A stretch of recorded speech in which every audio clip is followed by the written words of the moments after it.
بسم اللہ الرحمن الرحیم۔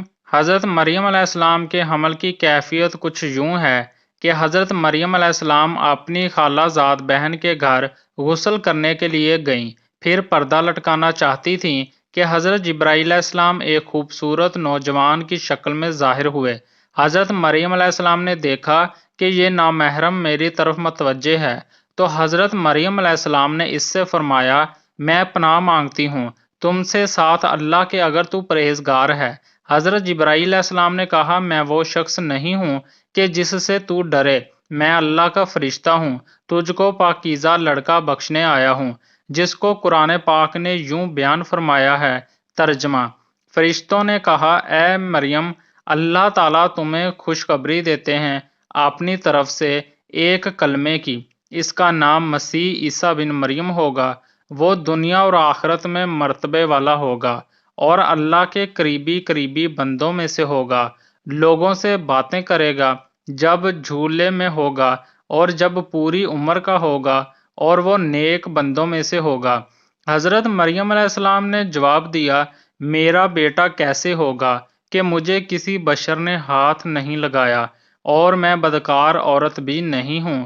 حضرت جبرائیل علیہ السلام نے کہا، تیرا کہنا صحیح ہے، لیکن تیرے اللہ نے فرمایا ہے کہ میرے لیے بغیر باپ کے بیٹا دینا آسان ہے، جس کو قرآن پاک نے اس طرح بیان فرمایا ہے۔ مریم نے کہا، اے میرے پیارے رب، میرے یہاں لڑکا کیسے ہوگا جبکہ کسی مرد نے مجھے ہاتھ تک نہیں لگایا؟ اللہ تعالیٰ نے فرمایا، اسی طرح پیدا کرتا ہوں جو چاہتا ہوں۔ جب وہ کسی کام کا فیصلہ کر لیتا ہے تو اس کو کہتا ہے ہو جا، پس وہ ہو جاتا ہے۔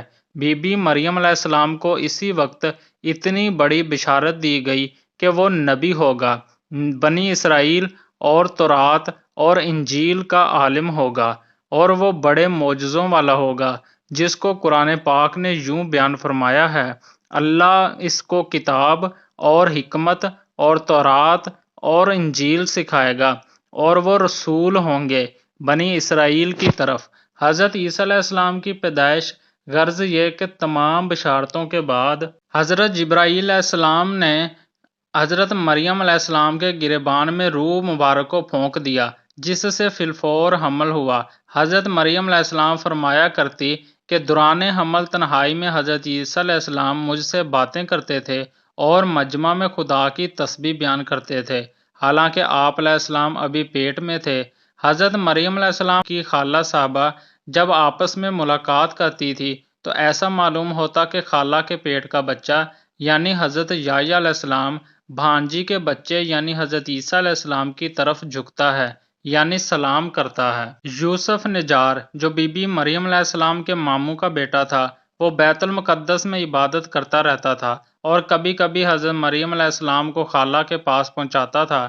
جب حمل کی حالت سے آگاہ ہوا تو اس نے بھی تحقیقات کی تو حضرت مریم علیہ السلام نے تمام واقعہ بیان کر دیا۔ جب ولادت کا وقت آ گیا تو حضرت مریم علیہ السلام کو قدرتی ندا ہوئی کہ اس شہر سے باہر چلی جاؤ، اگر تیری قوم تجھ کو اس کے وضع پر دیکھے گی تو تجھ کو اور تیرے فرزند کو قتل کر ڈالے گی۔ حضرت مریم علیہ السلام یوسف نجار بیت المقدس سے روانہ ہو گئیں۔ حضرت جبرائیل علیہ السلام ان کی راہ پر تھے۔ جب 2 فرسنگ راہ قطع کی تو بیت اللہ میں پہنچے۔ تفسیر حقانی میں ہے کہ ایک پرانا مکان تھا جس میں خشک کھجور کا ایک درخت تھا، جس سے ٹیک لگایا پھر بغیر تکلیف کے حضرت عیسیٰ علیہ السلام پیدا ہوئے۔ اس وقت حضرت مریم علیہ السلام نے عرض کیا کہ اے کاش میں اس حال سے پہلے ہی مر جاتی۔ حق تعالیٰ نے ملائکہ کو بھیجا اور اپنے فضل و کرم سے وہیں ان کے پاؤں کے نیچے ایک پانی کا چشمہ ظاہر کر دیا۔ ملائکہ نے حضرت عیسیٰ علیہ السلام کو غسل دیا اور حضرت جبرائیل علیہ السلام باحکم رب خلیل ندا دی کہ اے مریم غمگین مت ہو، اللہ نے تیرے لیے نہر جاری کی ہے اور خشک درخت کو سرسبز کیا ہے، اب تو خرمے کی شاخ کو ہلا، وہ تجھ پر تازہ خرمے گرائے گا۔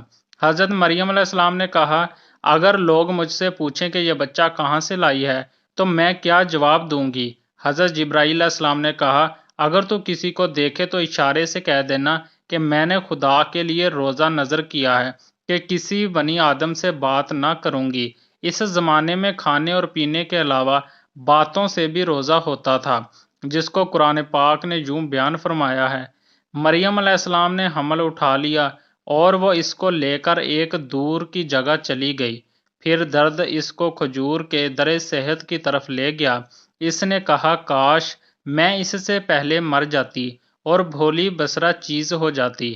پھر مریم علیہ السلام کو اس نے نیچے سے آواز دی کہ غمگین نہ ہو، آپ کے رب نے آپ کے نیچے ایک چشمہ جاری کر دیا اور آپ کھجور کے تنے کو اپنی طرف ہلائیے، اس سے آپ کے اوپر پکی ہوئی کھجوریں گریں گی، پس کھاؤ اور پیو اور آنکھیں ٹھنڈی کرو۔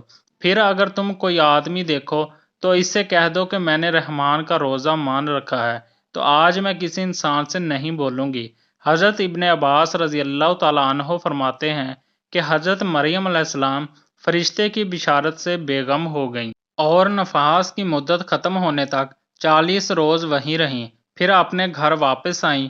ہر طرح کی بشارتیں بی بی مریم علیہ السلام کو فرشتے نے بتا دی تھیں اور سوال کا جواب بھی بتا دیا تھا کہ تو بچے کی طرف اشارے کر کے کہہ دینا کہ اس بچے سے پوچھ لو۔ بنی اسرائیل نے یہ صورتحال دیکھ کر بڑے غصے سے کہا کہ یہ کیا برا کام تو نے کیا ہے، اے ہارون کی بہن، یعنی تو حضرت ہارون علیہ السلام کی طرح عبادت کرتی تھی اور تیری ماں بھی بدکار نہ تھی۔ حضرت مریم علیہ السلام نے حضرت عیسیٰ علیہ السلام کی طرف اشارہ کیا کہ اس سے پوچھ لو۔ پھر سب غصے ہو کر بولے کہ تو ہم سے مسخر کرتی ہے کہ ہم اس چھوٹے بچے سے باتیں کریں۔ اتنے میں حضرت عیسیٰ علیہ السلام بول پڑے کہ میں بندہ خدا ہوں اور خدا نے مجھے کتاب دی ہے اور مجھے نبی بنایا ہے۔ جب یہود نے یہ معجزہ دیکھا تو ان کی زبانیں بند ہو گئیں۔ پھر اس کو گود میں لیے ہوئے اپنی قوم کے پاس آئی۔ لوگوں نے کہا اے مریم تو نے تو بڑا طوفان کر ڈالا، اے ہارون کی بہن، نہ تمہارا باپ کوئی برا آدمی تھا اور نہ تمہاری ماں بدکار تھی۔ پھر مریم علیہ السلام نے اس بچے کی طرف اشارہ کیا۔ لوگوں نے کہا کہ ہم اس سے کیسے بات کریں گے جو کہ گود میں بچہ ہے۔ بچہ بولا میں اللہ کا بندہ ہوں جس نے مجھے کتاب دی اور مجھ کو نبی بنایا۔ معرف القرآن میں ہے کہ جس وقت خاندان کے لوگوں نے حضرت مریم علیہ السلام کو ملامت کرنا شروع کر دیا تو حضرت عیسیٰ علیہ السلام اس وقت دودھ پی رہے تھے۔ جب انہوں نے یہ سنا تو دودھ چھوڑ دیا اور اپنی بائیں کروٹ پر سہارا لے کر ان کی طرف متوجہ ہوئے اور انگشت شہادت سے اشارہ کرتے ہوئے کہا میں خدا کا بندہ ہوں۔ اس سے پہلے ہی لفظ میں حضرت عیسیٰ علیہ السلام نے اس غلط فہمی کو دور کر دیا کہ اگرچہ میری پیدائش ایک معجزانہ انداز سے ہوئی ہے مگر میں خدا کا بندہ ہوں تاکہ لوگ میری پرستش میں مبتلا نہ ہو جائیں۔ ان الفاظ میں حضرت عیسیٰ علیہ السلام نے اپنی شیر خوارگی کے زمانے میں اللہ کی طرف سے نبوت اور کتاب ملنے کی خبر دی۔ عطائے نبوت کا اظہار کرنے سے ان لوگوں کی بدگمانی رفع کر دی گئی کہ میری والدہ پر بدکاری کا الزام لگانا سراسر غلط ہے، کیونکہ میرا نبی ہونا اور مجھے رسالت کا ملنا اس کی دلیل ہے کہ میری پیدائش میں کسی گناہ کا دخل نہیں ہو سکتا۔ ناظرین، ویڈیو اچھی لگے تو چینل کو ضرور سبسکرائب کیجیے گا۔ شکریہ۔